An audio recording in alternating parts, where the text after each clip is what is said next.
ये है सैमसंग का गैलेक्सी F23 5G स्मार्टफोन, जो कि सैमसंग का अभी तक का one of the most affordable phone हो जाता है। और ये है सैमसंग का गैलेक्सी S22 प्लस, जो कि देखा है तो 70,000 की कीमत पे आता है। और आप लोग यहाँ पे देख सकते हैं कि एग्जैक्टली कहां से कहां की प्राइस कर रहा है। और एक बात बताऊं, ना ही F23 5G जो सबसे सस्ता फोन है सैमसंग का, सैमसंग से सस्ते फोन भी बनाती है 10,000 की रेंज में। यहां तक कि S22 प्लस सैमसंग का सबसे महंगा फोन नहीं है, महंगा तो इसका फोल्ड हो जाता है, जिसकी कीमत लगभग 1.5 लाख रुपए तक जाती है। मतलब खुद सोचिए, 10,000 से लेके 1.5 लाख रुपए तक का फोन बनाती है सैमसंग। और इन सब के चक्कर में आज के समय में सैमसंग ने Xiaomi जैसी कंपनी को यहाँ पीछे छोड़ दिया है और बन गई है इंडिया की नंबर 1 स्मार्टफोन ब्रांड। मतलब आखिर चल क्या रही है कहानी। हम लोग कहते हैं ना कि सैमसंग हार गई, सैमसंग लूज कर रही है, अपने फोन के डब्बे से चार्जर हटा रही है, लेकिन असली मार्केट बिल्कुल अलग है। मतलब कुछ स्टैट्स बताता हूं आपको। 30,000 रुपीज के ऊपर के प्राइस पॉइंट पे 38% जो फोन्स यहाँ पे बेचे जा रहे हैं वो बेचे जा रहे हैं सैमसंग के फोन्स। यहाँ पे उसने आपकी एप्पल और वन प्लस दोनों को बीट कर दिया है। 1 लाख रुपए के ऊपर भी 81% जो फोन्स बेचे जा रहे हैं वो बेचे जा रहे हैं सैमसंग के फ्लिप और फोल्ड। ये आप बात समझ के रखिए। मतलब हर मार्केट में इंडिया में उसने काफी ज्यादा कमाल कर दिया और इंडिया में बन गया number 1। Well to be precise बात करें, मार्च के महीने में वो लोग नंबर 1 बन गए थे 27% मार्केट शेयर के साथ। लेकिन सैमसंग का ये भी कहना है कि ये सिर्फ एक शुरुआत है और आने वाले कुछ ही महीनों के अंदर दोबारा से अपनी नंबर 1 पोजीशन यहाँ पे वो अपनी क्लेम कर सकते हैं, क्योंकि कहानी काफी ज्यादा इंटरेस्टिंग चल रही है। हम लोग सैमसंग के बारे में कुछ भी कितनी भी बात कर ले, लेकिन वो पूरी कोशिश कर रहे हैं नंबर 1 ब्रांड बनने की। पर आखिर वो कैसे कर पा रहे हैं। अपने फोन के डब्बे से चार्जर हटा रहे हैं, कुछ फोन्स लोगों को यहाँ पे इतने पसंद नहीं आते, लेकिन फिर भी ऐसी क्या चीज है यहाँ पे सैमसंग के पास कि लोग उसके फोन इतने ज्यादा पसंद कर रहे हैं और खरीद रहे हैं। वेल कुछ बातें हैं ऐसी काफी इंटरेस्टिंग, इन सब के बारे में वीडियो के अंदर बात करते हैं। पसंद आए लाइक कर सकते हो। और हाँ, अभी तक मैंने देखा है कि लगभग 6,73,000 के अराउंड लोग हैं जिन्होंने अभी तक चैनल को सब्सक्राइब किया, लेकिन काफी सारे ऐसे लोग हैं जो अभी तक सब्सक्राइब नहीं किए। तो कर दो यार। और 6,75,000 7 लाख करवाने तो आप लोगों की मर्जी है, करवाना चाहो तो करवा सकते हो, वो बात रहती है। लेकिन यहाँ पे सबसे पहले मैं बात करता हूँ कि सैमसंग की जो शुरुआत थी वो ऐसी थी कि जैसी किसी दूसरी स्मार्टफोन कंपनी की नहीं थी। मतलब सैमसंग उस जमाने से इंडिया में, जहां पे इंडिया में जो फोन्स थे वो स्मार्टफोन नहीं होते थे, वो होते थे फीचर फोन यहाँ पे। और उन फीचर फोन में बटन वाले होते थे। और उस समय इंडिया में 3 कंपनी का बोलबाला था, नोकिया, मोटोरोला और आपकी सैमसंग। लेकिन फिर स्मार्टफोन रिवॉल्यूशन आता है, मोटोरोला अपनी अलग रास्ते निकल जाती है, नोकिया वाले लूमिया सीरीज के साथ विंडोज फोन के साथ अलग रास्ते निकल जाते हैं, सैमसंग अपनी गैलेक्सी सीरीज के साथ एंड्रॉइड पे फोकस करती है। और उसके बाद स्मार्टफोन्स के आने के बाद इंडिया में वो एक तरह से अपनी नंबर 1 पोजीशन एक्वायर कर लेते हैं। लेकिन कहानी में ट्विस्ट बहुत बड़ा आता है 2013-2014 में, जहां पे उनकी पोजीशन को चैलेंज और कोई नहीं, माइक्रोमैक्स जैसी कंपनी करती है। और उस जमाने में माइक्रोमैक्स की कहानी ये थी कि बाहर से फोन रीब्रांड करके लाते थे, इंडिया में बेचते थे, जिससे इंडिया में कुछ अच्छे फोन्स अवेलेबल हो गए थे और एवरेज फोन्स आते थे सैमसंग के, जिस कारण माइक्रोमैक्स कुछ समय के लिए इंडिया में अपनी नंबर 1 बन गई थी। हालांकि मेन कहानी में जो ट्विस्ट है वो ये नहीं था कि सैमसंग को पहली बार एक खतरा हुआ कि अगर ज्यादा बेटर स्पेसिफिकेशन वाला फोन मार्केट में आएगा तो वो ज्यादा अच्छे से चल जाएगा, इसलिए माइक्रोमैक्स यहाँ चल गई। लेकिन सैमसंग को असली खतरा 2014 के बाद आने वाला था और वो था Xiaomi के साथ। वेल Xiaomi की कहानी बहुत ज्यादा अलग है। Xiaomi ने यहाँ पे डिस्टर्ब कर दिया मार्केट को, क्योंकि उसने सबसे पहले ऐसी कंपनी बनी थी जो ऑफलाइन की बजाय ऑनलाइन उसने फोन बेचना शुरू किया, फ्लैश सेल में फोन बेचना शुरू किया, बहुत ही हाई क्वालिटी फोन बहुत ही लो प्राइस में बेचना शुरू किया। और इन सब के चक्कर में कुछ ही सालों में Xiaomi इंडिया में नंबर 1 कंपनी बन गई। और उस समय सैमसंग को भी ये बात समझ में आ गई थी कि हाँ, अगर उन्हें कुछ करना है तो ऑनलाइन में उनकी प्रेजेंस होनी चाहिए। तो उन्होंने कुछ फोन बनाए थे, J सीरीज और ऑन सीरीज के फोन।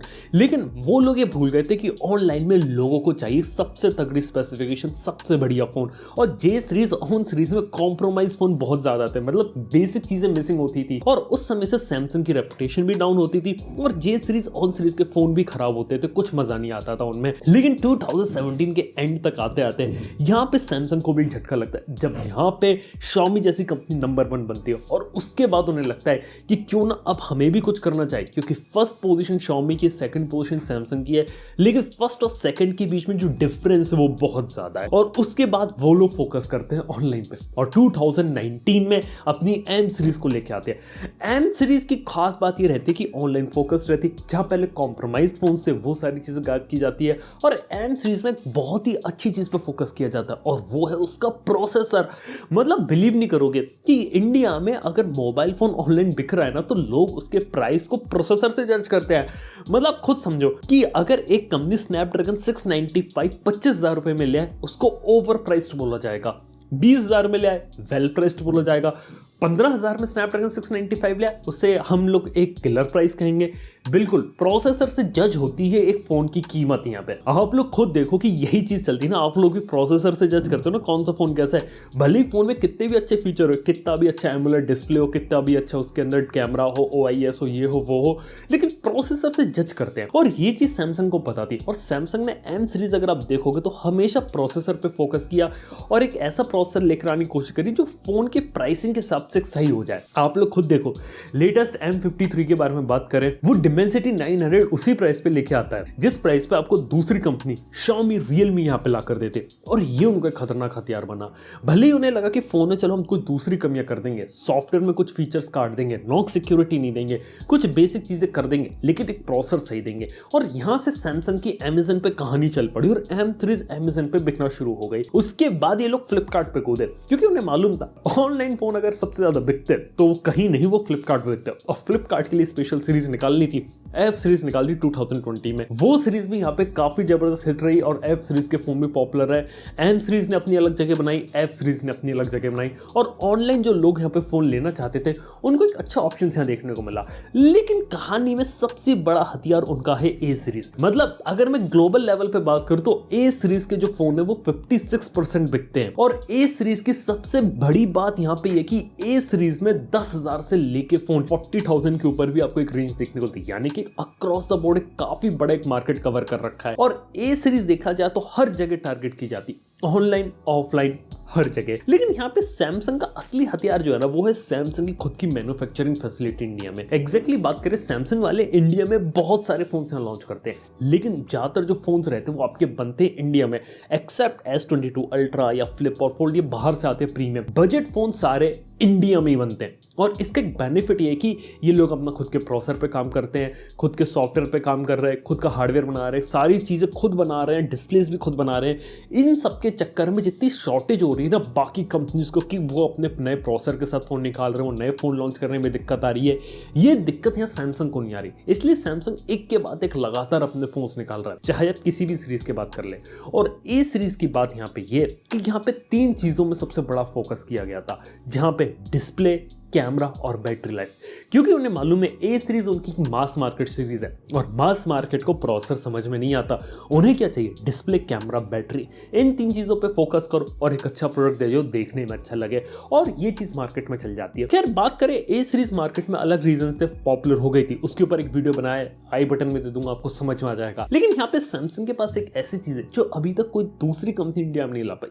मतलब ऑफलाइन में हम लोग ओप्पो, वीवो के बहुत नाम लेते हैं, लेकिन एक भ्रास की बात यह है यहाँ पे कि ओप्पो, वीवो जो है वो भी अपनी ऐसी ब्रांड प्रेजेंस क्रिएट नहीं कर पाए जैसी सैमसंग ने करी है, क्योंकि सैमसंग इंडिया में 20 साल से भी ज्यादा लंबे समय से है, और इस लंबे समय से उसने अपनी जो रीच बनाई है ऐसे कोनों तक अपनी जगह पहुंचा है जहां दूसरी कंपनी नहीं पहुंच पाई, और इसके साथ ही अपने ब्रांड को हर जगह लेकर गई है, जिससे इसका ब्रांड रिकॉग्नाइजेशन इतना स्ट्रांग है कि हर कोई सैमसंग के नाम से ही अपने फोन खरीद ले, वो अपने प्रोडक्ट्स बेच सकती है। और इस चीज का जो सैमसंग है वो बखूबी फायदा उठा रही है, यानी कि ऑफलाइन में सैमसंग का भी बोलबाला रहता है और उसे उतनी मेहनत नहीं करनी पड़ती जितनी ओप्पो, वीवो को करनी पड़ती है अपना फोन बेचने के लिए।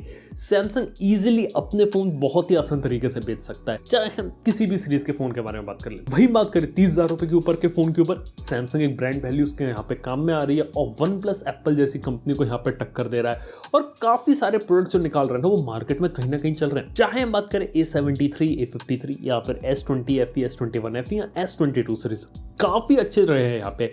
इवन बात करें तो यहाँ पे लोग कहते हैं कि 1 लाख रुपए के ऊपर का फोन यहाँ कौन खरीदेगा। वेल, सैमसंग ने बात गलत साबित कर दिया अपना फ्लिप बेच के। फ्लिप उनका काफी ज्यादा अच्छे तरीके से चल गया इंडिया में। इवन मैं आपको ये भी बात बता सकता हूँ कि इंडिया में 1 लाख रुपए के ऊपर सैमसंग अपना फोन क्यों बेच लेती है, जबकि ज्यादातर लोग यहाँ पे आईफोन लेना पसंद करते हैं। देखो बात यहाँ पे है कि आईफोन सबसे ज्यादा तब बिकता है जब उसका लॉन्च होता है, सितंबर, अक्टूबर, नवंबर में, उसी समय आईफोन की सबसे ज्यादा सेल होती है। और आईफोन का जो टॉप एंड मॉडल होता है, जो कि होता है आपका 12 प्रो मैक्स या 12 प्रो, उनकी कीमत 1 लाख के ऊपर है। वो लोगों से सबसे ज्यादा उसी समय खरीदते हैं। बाद में जो लोग आईफोन खरीदते हैं ना, वो 1 लाख रुपए से कम के अंदर ही आईफोन खरीदते हैं। 1 लाख रुपए के ऊपर अगर आप जा रहे हैं तो आप चाहोगे कि आपके फोन में कुछ ना कुछ यूनिक चीजों, कुछ स्पेशल चीज देखने को मिले। S22 अल्ट्रा अपने साथ स्टाइलस लेके आता है, S पेन, फ्लिप, एक फोल्डेबल डिस्प्ले, और फोल्ड जो रहता है वो तो टैबलेट और फोल्ड दोनों का मजा साथ में देता है। ये यहाँ पे एक सबसे बड़ी चीज है जो सैमसंग के साथ एक हथियार बनी हुई है 1 लाख रुपए के ऊपर के प्राइस पॉइंट पे। और देखा है तो सिर्फ इतनी ही बात नहीं है, R&D में देखा तो सैमसंग का बजट यहाँ पे काफी ज्यादा है। नई नई टेक्नोलॉजीज पे वो इन्वेस्ट कर रहे हैं, नई प्रोडक्शन लाइन पे इन्वेस्ट कर रहे हैं। इवन सैमसंग का एक और काफी कैसा हथियार है जो कि आज के समय में कोई दूसरी कंपनी उसकी बराबरी कर ही नहीं पा रही। आप लोग मेरी बात से एग्री कर सकते हो, वो है उसका सॉफ्टवेयर अपडेट। क्योंकि सैमसंग ने जिस तरीके से फीडबैक लेके अपने सॉफ्टवेयर को इंप्रूव किया है वो काबिल तारीफ है। एक जमाने में कहा एक्सपीरियंस UI आता था, और जो नया One UI आया है दोबारा से रीइन्वेंट करके लाया ना, वो अच्छा है। लोगों को जो फीचर चाहिए थे, जो चीजें चाहिए थी, वो चीजें उन्होंने दी। लोग डिमांड करते थे सॉफ्टवेयर अपडेट फोन में नहीं आते। आज के समय में सैमसंग है ना गूगल पिक्सल को पीछे छोड़ के रखा है सॉफ्टवेयर अपडेट में। S22 सीरीज 4 साल का अपडेट ले रही है, गूगल पिक्सल से 3 मेजर अपडेट लेगा। ऐसी बातें सैमसंग से हमने कभी एक्सपेक्ट नहीं करी थी, लेकिन वो खुद गूगल को यहाँ पे हरा रहा है ना। काफी कमाल की चीज ये। तो हाँ, ये कुछ चीजें हैं सैमसंग के साथ जो बहुत ज्यादा अच्छे तरीके से यहाँ पे काम में आ रही हैं। हालांकि फिर भी कुछ ऐसी चीजें जिसका एक इम्पैक्ट मुझे देखना है कि एग्जैक्टली होता क्या है। जैसे की बात करें बॉक्स से चार्जर हटाना, काफी लोगों ने क्रिटिसाइज किया, तो यहाँ पे लोग अलग से बंडल करके चार्जर ला रहे हैं, अलग तरीके से ऑफर्स वगैरह निकाल रहे हैं जिसमें अपना चार्जर अलग से बेच सकें। लेकिन ये चीज देखने की जो नॉर्मल जनता वो कैसे रिएक्ट करती है, क्योंकि कुछ लोगों को इससे बिल्कुल फर्क नहीं पड़ा। लोगों को बस फोन चाहिए और चाहते हैं कि उनके पास जो पुराना चार्जर है उसी से चार्ज कर लेंगे। कुछ लोग ऐसे भी है, कुछ लोगों को डब्बे में चार्जर चाहिए होता है। तो वो एक ऐसी चीज है जो यहाँ पे सैमसंग को यहाँ पे सॉल्व करने की जरूरत है। इधर हम लोग कितना भी क्रिटिसाइज कर ले सैमसंग को, कितना भी कर ले, लेकिन सच्चाई बात यहाँ पे कि जो स्टैट्स होते हुए कहते हैं कि मार्केट में सैमसंग के फोन चाहे ऑनलाइन हो चाहे ऑफलाइन वो बेचे जा रहे हैं। और हो सकता है अगर ऐसी वो चलते रहे तो Xiaomi जैसी कंपनी को पूरी तरीके से हम पीछे करते हैं। क्योंकि सैमसंग के पास सबसे बड़ी चीज है कि वो खुद की फैक्ट्री जोन करता है, खुद का सप्लाई चेन है उसके पास, जिसके कारण वो शॉर्टेज से यहाँ पे लड़ सकता है और ऐसे फोन से यहाँ पे निकाल सकता है जो कि यहाँ पे मार्केट में ज्यादा चल सकते हैं। जबकि बाकी कंपनीज को इस समय फोन बनाने और उनको मैन्युफैक्चर करने में बहुत दिक्कतें आ रही है। ये कुछ यहाँ पे चीजें हैं इसकी। देखते हैं फ्यूचर में सैमसंग की कहानी क्या रहती है। लोग तो ये कह रहे हैं कि यहाँ पे अभी जितना जंप आया है इसका 40% जंप हमें और देखने को मिलेगा सैमसंग में, यानी कि उसका मार्केट शेयर अभी और इंक्रीज होने वाले, शायद 30% के ऊपर पहुंच जाए। यानी कि क्या पता साल खत्म होते होते हर 3 में से 1 फोन यहाँ पे सैमसंग का हो। ऐसी चीज अगर हो जाए ये बहुत बड़ी बात होगी। देखते ऐसा होता है या नहीं होता। Xiaomi लगी बैठी है, Realme लगी बैठी है, Vivo है, Oppo है, OnePlus है, हर कंपनी अपना जोर लगा रही है। लेकिन मजेदार वाली बात होगी कि 2022 के एंड तक कौन नंबर 1 रहता है। आप लोग क्या लगता है इसके बारे में, ये बात नीचे कमेंट करना ना भूलना। वीडियो पसंद है लाइक करो, चैनल को सब्सक्राइब करो। आप लोग थैंक यू वीडियो देखने के लिए। मैं आपसे नेक्स्ट वन में गुड बाय।